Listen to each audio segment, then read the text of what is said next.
حکمی به نفعت صادر شده. جهت این که بتوانی این حکم را اجرا کنی 5 شرط لازم هست. شرط اول این هست که حکم قطعی شده باشد یا به قطعیت رسیده باشد. حکم قطعی حکمی است که به دلیل تجدید نظرخواهی در مرحله تجدید نظر مجدداً مورد بازنگری قرار گرفته و حکم به نفع تو صادر شده. آن حکمی که از مرحله تجدید نظر صادر میشه حکم قطعی است. حکم قطعیت یافته حکمی است که به دلیل عدم اعتراض در مواعید مقرر قانونی به قطعیت رسیده. ضمناً نسبت به قرارها اجرای احکام انجام نمیشه.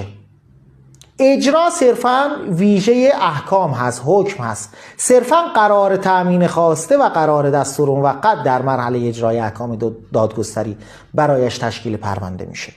شرط دوم اینه که به محکومون علی یا نماینده محکومون علی ابلاغ شده باشه، اما از این که ابلاغ قانونی شده باشه یا واقعی، و اما از این که نماینده قانونی باشه، قضایی، قراردادی یا ایقاعی باشه. سومین شرط اینه که محکومون له از همان شعبه‌ای که ابتداءً، از همان مرجعی که ابتداءً به پروندهش رسیدگی کرده تقاضای اجرای حکم کنه. چهارمین شرط اینه که اجرایی از همین شعبه‌ای که ابتداءً به پرونده شما رسیدگی کرده صادر بشود و به محکومون علی ابلاغ بشه. مورد پنجم این هست که 10 روز از تاریخ ابلاغ اجراییه بگذره. در قانون اجرای احکام مدنی پیش بینی شده که رعایت مواعید بر اساس آن چیزی است که در آیین دادرسی مدنی وجود داره.